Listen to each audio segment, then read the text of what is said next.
Assalamualaikum warahmatullahi wabarakatuh. Bagaimana kabarnya? Saya doakan semoga sobat dan keluarga selalu dalam keadaan sehat dan dimudahkan dalam segala urusannya. Di video kali ini kita akan melanjutkan alur film Planet of the Apes yang terakhir, yaitu Battle for the Planet of the Apes yang dirilis pada tahun 1973. Untuk yang belum menonton alur pertama, kedua, ketiga, dan keempat, sangat disarankan untuk menontonnya terlebih dahulu, agar lebih nyambung dengan jalan ceritanya, karena film ini saling berkaitan.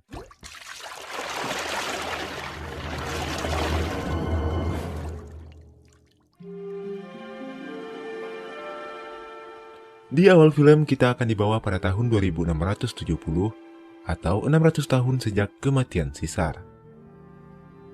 Ada tetua bangsa kera keturunan orangutan sedang membacakan gulungan suci. Gulungan itu berisi sejarah awal lahirnya bangsa kera. Gulungan itu menceritakan kalau dahulunya bangsa kera hidup primitif, lalu pada suatu masa terjadi kepunahan pada spesies anjing dan kucing. Karena kepunahan itu, manusia mulai memelihara kera untuk menggantikan anjing dan kucing. Tapi karena keserakahan sebagian manusia, para kera dijadikan budak pekerja tanpa harus membayar mereka. Perbudakan itu berakhir setelah seekor kera cerdas bernama Caesar memimpin para kera untuk melawan manusia. Dan pada malam itu, Caesar mendeklarasikan berdirinya planet Kera.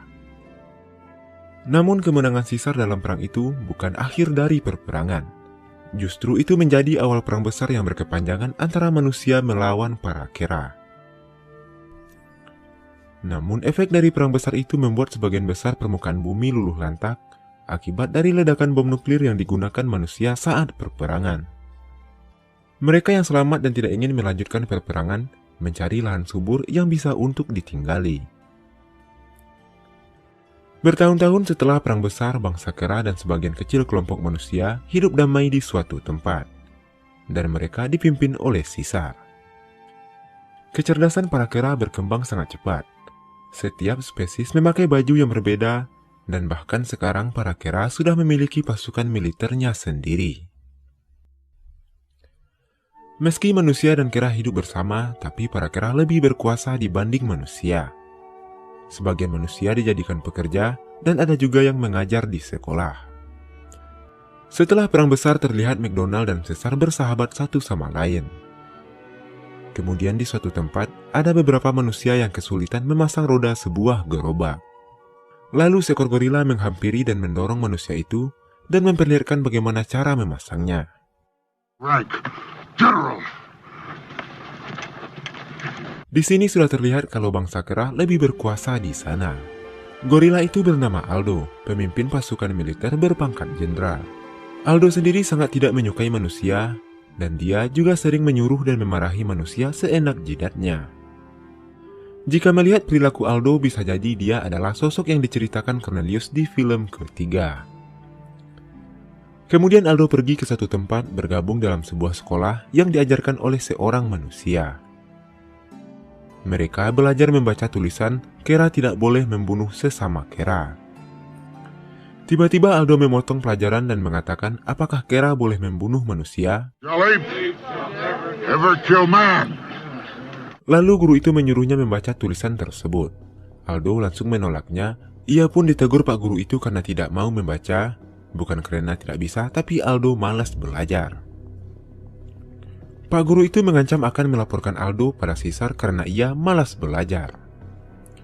Lalu seorang murid simpanse berkata kalau ayahnya adalah seorang gorila, mungkin ia lebih memilih berkuda daripada membaca dan menulis. Aldo pun menjadi senang karena ada yang membelanya. Murid simpanse itu bernama Cornelius. Dia adalah anak laki-laki Caesar. Caesar memberinya nama seperti nama mendiang ayahnya. Kemudian Pak Guru itu menegur Cornelius, ia tidak boleh berkata seperti itu, karena kelak ia adalah penerus ayahnya. Sementara itu Caesar sedang berjalan-jalan sambil berdiskusi bersama Modemus dan Virgil. Modemus adalah penjaga gudang persenjataan, yaitu sosok kera yang cinta damai. Sedangkan Virgil adalah orang utan jenius yang sangat menyukai ilmu pengetahuan, dan ia juga menjabat sebagai penasehat pribadi Caesar. Selain itu, Virgil juga kurang menyukai kesenjangan antara kera dan manusia. Virgil ingin manusia dan kera hidup setara, tidak ada perbedaan di antara keduanya. Dan tentu saja ia sangat menentang sikap Aldo, jenderal gorila yang sangat arogan. Sementara itu di kelas, para kera disuruh untuk menulis sebuah kata dan setelah selesai lalu mengumpulkannya. Tentu saja Cornelius, anak Caesar, yang pertama kali mengumpulkannya. Lalu Pak Guru meminta Aldo perwakilan dari gorila untuk maju ke depan. Ternyata Aldo tidak menulis dengan benar. Pak Guru mengatakan kalau tulisannya itu seperti cakar ayam. Aldo pun menjadi marah lalu merobek kertas milik Cornelius. No, Aldo, no! Pak Guru yang melihatnya langsung mengatakan tidak. Virgil yang berada tidak jauh dari sana langsung mendatangi Pak Guru dan menegurnya. Ia mengatakan manusia tidak boleh mengucapkan kata tidak pada bangsa kera. Kata itu adalah kata yang sangat dilarang karena pada riwayat perbudakan bangsa kera, dahulunya manusia menggunakan kata tersebut untuk membentak para kera. Virgil meminta Pak Guru untuk minta maaf kepada Aldo, dan Virgil akan mencoba memberikan pemahaman kepada Caesar. Pak Guru itu pun meminta maaf kepada Aldo. Ia tidak ingin Aldo dimarahi Caesar karena merobek kertas milik Cornelius. Namun Aldo mengatakan kalau ia tidak peduli dan ia tidak takut kepada Caesar. Bahkan karena emosi, Aldo merusak fasilitas sekolah. Ia juga berusaha menyerang Pak Guru. Pak Guru pun lari dari sana dan rombongan gorila pun mengejarnya. Aldo berhasil menangkapnya, lalu Caesar yang melihat meminta Aldo untuk melepaskannya. Aldo melaporkan kalau orang ini sudah melanggar aturan. Untungnya Virgil datang ke sana lalu menjelaskan akar masalahnya. Ia mengatakan kalau Aldo memprovokasinya sehingga Pak Guru mengucapkan kata tidak. Pak Guru sudah meminta maaf kepada Aldo, tapi Aldo malah menghancurkan peralatan kelas. Lalu Aldo berkata kalau kelas sudah tutup dan mereka akan pergi berkuda. Namun Caesar memanggilnya, lalu menyuruh Aldo dan gorila lainnya untuk merapikan kelas kembali. Kemudian Caesar bertanya kepada McDonald kenapa ia terlihat gelisah. McDonald berpikir kalau kebencian Aldo bukan hanya kepada manusia saja, namun juga ke sesama bangsa kera. Bahkan saat berkuda, Aldo tidak peduli dan hampir saja menabrak Caesar.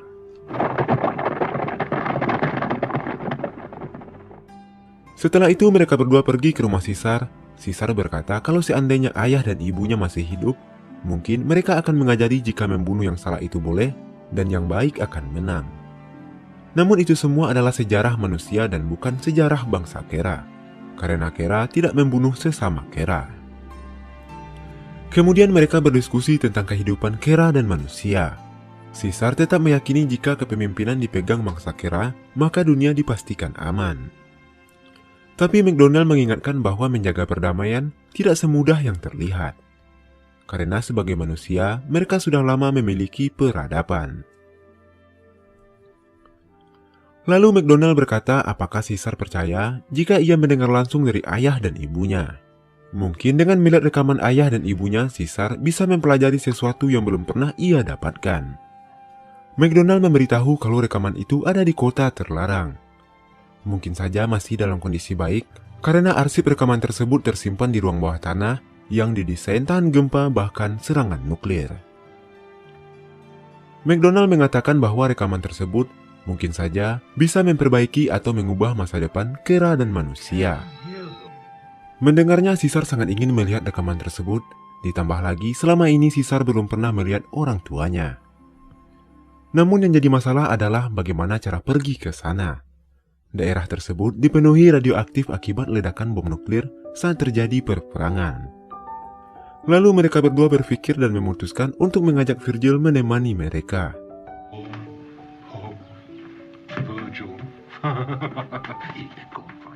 Virgil adalah sosok orang utan yang tahu akan sejarah dan juga mengetahui banyak hal. Dan tentu saja keberadaan Virgil nantinya sangat membantu perjalanan mereka. Sebelum berangkat, mereka mampir ke tempat Mademus untuk meminjam senjata. Namun Mademus menolak dan mengatakan kalau penggunaan senjata api sangat dilarang. Tapi Caesar mengatakan kalau senjata itu untuk berjaga-jaga dalam mencari ilmu pengetahuan. McDonald menambahkan kalau pengetahuan itu adalah takdir muka bumi yang terekam di kota terlarang. yang sudah terkontaminasi dan masih ada sisa manusia di sana. Akhirnya Mademus pun mengizinkan mereka membawa senjata. Virgil juga meminta sebuah alat penghitung radiasi agar mereka bisa meminimalisir kontaminasi. Mademus pun berpesan setelah pulang dari sana, mereka harus mengembalikan semua senjata yang mereka bawa. Keesokan harinya mereka mulai melakukan perjalanan. Setelah berhari-hari, akhirnya mereka sampai di sebuah kota mati. Kota ini dulunya adalah kota yang kita lihat di film keempat, yang sekarang sudah hancur karena perperangan dan bom nuklir. Efek dari nuklir itu meninggalkan efek radiasi, karena itulah daerah tersebut sekarang menjadi kawasan terlarang. McDonald mengatakan kalau dia masih ingat dengan kota tersebut, lalu meminta mereka mengikutinya. Sementara Virgil akan mengingatkan mereka jika radiasinya mencapai batas bahaya. Virgil menambahkan bahwa mereka tidak boleh berada di sana lebih dari 2 jam. Sementara itu di suatu tempat terlihat sekelompok manusia berkumpul. Mereka adalah sisa manusia yang selamat dari perang nuklir. Salah satu dari kelompok manusia itu adalah bekas kepala keamanan negara yang kini menjabat menjadi gubernur. Di zaman kepemimpinan gubernur lama, banyak CCTV terpasang di kota tersebut. Dan tanpa sengaja alat pendeteksi pergerakan memberikan sinyal ke ruang kontrol. Klopp yang mencurigai ada penyusup, lalu memerintahkan anak buahnya untuk melakukan pemeriksaan. Lalu di tayangan monitor, Klopp langsung mengenali kalau mereka adalah Caesar dan McDonald. Mereka menuju ruang berkas utama dan Klopp tidak mengetahui apa tujuan mereka ke sana. Klopp memerintahkan anak buahnya untuk menangkap mereka. Jika perlu dilakukan tembakan peringatan. Sementara itu Virgil sudah menemukan berkas yang mereka cari. McDonald mencoba memasangkannya ke proyektor, yang ternyata proyektor dan rekaman itu masih berfungsi. Rekaman itu berisi video Zira dan Cornelius saat diinterogasi pada film ketiga. Pada rekaman itu Zira mengatakan bahwa ia datang dari masa depan. Hal itu dikarenakan sekitar pada tahun 3978 terjadi perperangan, yaitu perperangan bangsa gorila melawan manusia. Di rekaman itu juga diperlihatkan Cornelius yang menceritakan bagaimana bangsa kera bisa memiliki peradaban yang lebih maju. Cornelius mengatakan di catatan sejarah bangsa kera, ada seekor kera mengatakan kata tidak, lalu semua berubah sejak kejadian tersebut. Melihat rekaman itu, Caesar mengerti kenapa manusia sangat ingin membunuhnya. Para manusia meyakini kalau para kera di masa depan akan menghancurkan bumi. Lalu Virgil mengatakan bukan kera, tetapi gorila. Virgil juga menambahkan kalau apa yang mereka lakukan sekarang sangat berpengaruh pada masa depan. Mendengar itu Caesar menjadi paham kalau dia harus menjaga bumi dari kehancuran. Tiba-tiba mereka mendengar suara kaki mendekat. Mereka yakin kalau manusia yang berada di tempat itu mengetahui keberadaan mereka. Lalu mereka bergegas keluar, tapi Klopp melihat mereka melalui tayangan CCTV. Dan Klopp mengerahkan semua pasukannya untuk menangkap mereka. Weapons and go to M5. Go, what are you waiting for? Kill them. Kill them. Kill them.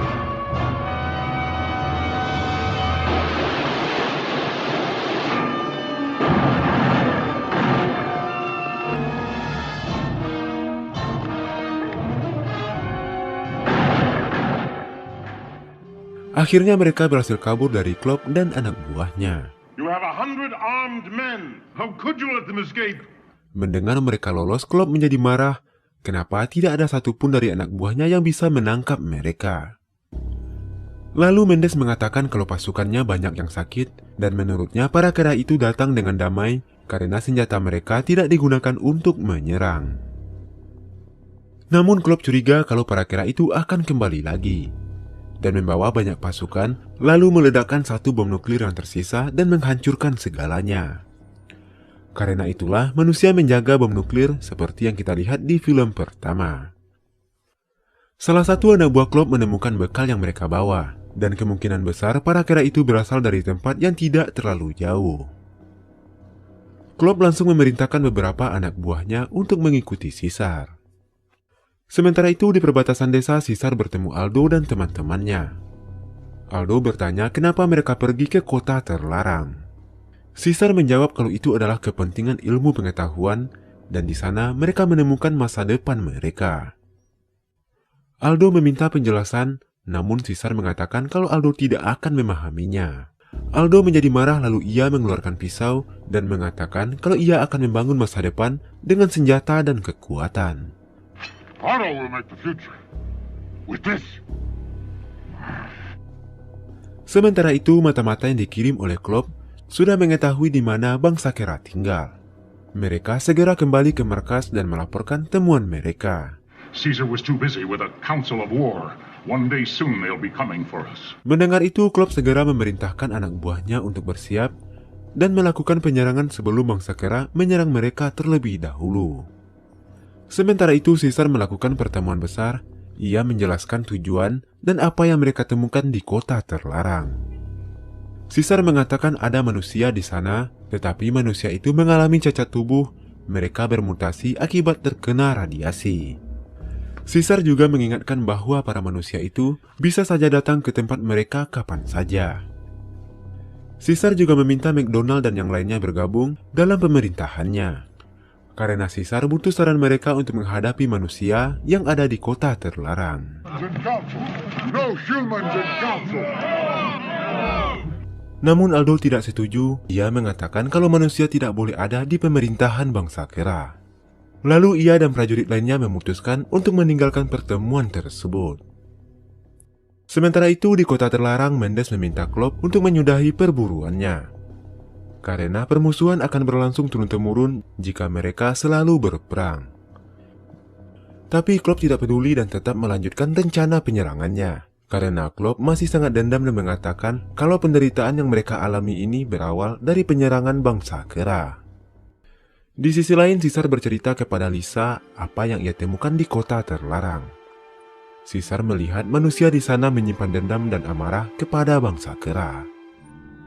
Sementara itu di kamarnya, Cornelius melihat hewan peliharaannya kabur, lalu ia pergi keluar untuk menangkapnya. Dan tanpa sengaja, ia sampai di suatu tempat di mana Aldo dan prajuritnya berkumpul. Ia mendengar kalau Aldo mengatakan tanpa gorila, bangsa Kera tidak mempunyai pasukan. Dan Aldo juga berencana untuk mengambil paksa senjata dari Modemus, lalu mereka akan menyerbu manusia. Bahkan jika perlu, ia akan menghabisi Caesar. Mendengar itu, prajurit gorila pun terdiam karena semua itu sudah kelewatan. Saat sedang berbicara, ternyata Aldo melihat Cornelius dan mendengar apa yang mereka katakan. Takut perkataannya akan dilaporkan kepada Caesar, Aldo mencoba menyerang Cornelius dan mematahkan dahan yang ia injak, lalu Cornelius pun terjatuh. Sementara itu di rumah, Lisa tidak melihat anaknya berada di kamar. Ia mencoba pergi keluar untuk mencarinya. Mendengar ada yang datang, Aldo dan gorila lainnya segera pergi dari sana. Lisa menemukan Cornelius terluka parah, lalu membawanya pulang. Di sana dia dirawat oleh seorang dokter manusia. Keesokan harinya, McDonald mencoba mencari tahu apa yang terjadi. Ia melihat bekas potongan di mana Cornelius terjatuh. Ia curiga kalau kejadian yang dialami Cornelius ada unsur kesengajaan. Di saat bersamaan, pasukan Klopp sudah hampir sampai di desa bangsa Kera. Kedatangan mereka diketahui oleh prajurit gorila, lalu melaporkannya kepada Aldo. Aldo langsung memberikan peringatan kepada para Kera untuk waspada. Bahkan dia juga memerintahkan semua manusia ditangkap, lalu mengurungnya. Setelah itu, Aldo dan prajurit gorila lainnya memaksa Mendemus menyerahkan senjata yang disimpan untuk melawan manusia. Dan sementara itu Caesar masih berada di rumahnya. Ia masih menemani Cornelius yang sedang terluka parah. Virgil kemudian datang menemui Caesar. Ia mengatakan kalau Aldo dan pasukannya mengambil senjata. Aldo juga telah merebut kekuasaan dan sekarang ia mengurung semua manusia termasuk McDonald. Tapi Caesar berkata kalau ia belum bisa meninggalkan Cornelius. Tiba-tiba Lisa memanggil Caesar. Cornelius ingin mengatakan sesuatu kepada ayahnya. Father, you hurt me. Namun belum sempat mengatakan semuanya, Cornelius tidak dapat bertahan. Caesar masih bertanya-tanya siapa yang ingin melukainya. Lalu Virgil mengajak Caesar ke tempat manusia dikurung. Caesar menjadi sangat marah, lalu meminta Aldo untuk membebaskan mereka semua. Namun di saat bersamaan, Klopp dan pasukannya sudah sampai dan langsung melakukan penyerbuan. Aldo pun memerintahkan prajuritnya untuk melakukan perlawanan, dan pertempuran sengit pun tak terhindarkan.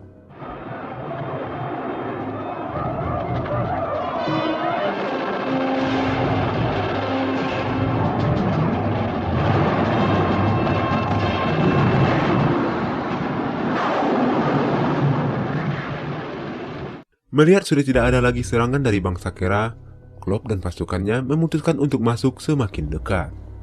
Di sana, ia menemukan Caesar tergeletak dan langsung menodongkan senjata kepadanya. And now Ape City is about to lose its king. Tanpa diduga, beberapa Kera yang bersembunyi di belakang pohon melemparkan bom kepada Klopp dan pasukannya. Ternyata para Kera itu pura-pura mati untuk menjebak pasukan manusia.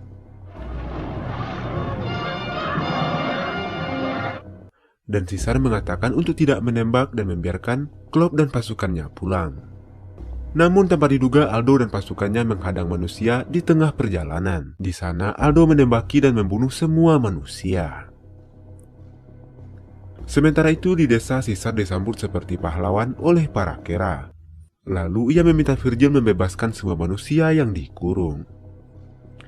Namun tiba-tiba Aldo datang dan mencegah mereka dibebaskan. Aldo mengatakan kalau saat ini dialah yang berkuasa. Lalu ia memerintahkan prajuritnya untuk menembaki para manusia, tapi Caesar mencoba menghalanginya. Aldo menyuruh Caesar untuk minggir, kalau tidak ia akan membunuhnya. Mendengar Aldo berkata seperti itu, ia pun menyadari bahwa Aldolah yang ingin menyakitinya. Virgil mengatakan bahwa Kera tidak membunuh sesama Kera. Virgil juga meyakini kalau Aldolah yang mencelakai Cornelius. Para Kera langsung mengutuknya, bahkan prajurit gorila juga membenci tindakannya.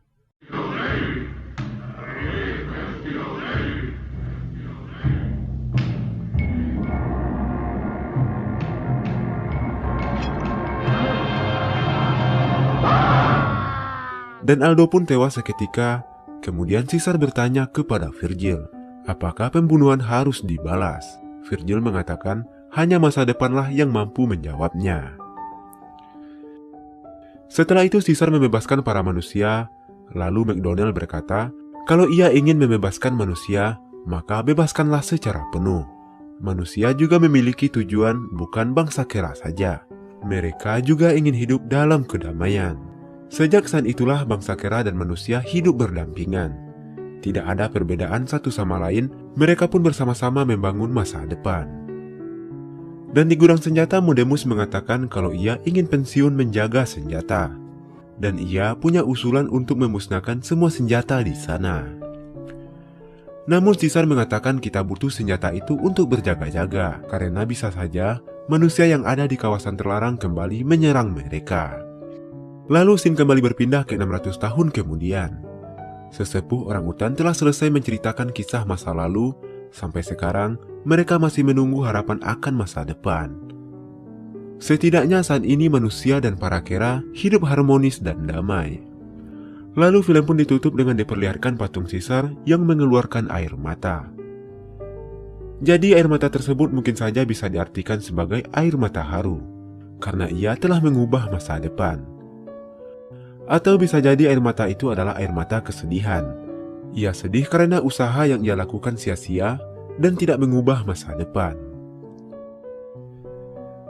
Jadi kesimpulan dari film pertama sampai akhir adalah Cornelius adalah keturunan Caesar dan Caesar adalah keturunan Zira dan Cornelius. Jadi cocoknya film ini berjudul Anakku adalah kakekku, kakekku adalah anakku, anakku adalah kakekku, dan kakekku adalah anakku. Oke, sekian video kali ini. Silahkan berikan masukannya agar kedepannya bisa lebih baik lagi. Dan saya juga berterima kasih atas masukan-masukan positif dari sobat semuanya. Kalau sobat mau request film, silahkan tulis di kolom komentar. Dan nantinya akan saya coba untuk buatkan alur ceritanya. Akhir kata saya ucapkan terima kasih, jaga terus kesehatanmu, dan wassalamualaikum warahmatullahi wabarakatuh.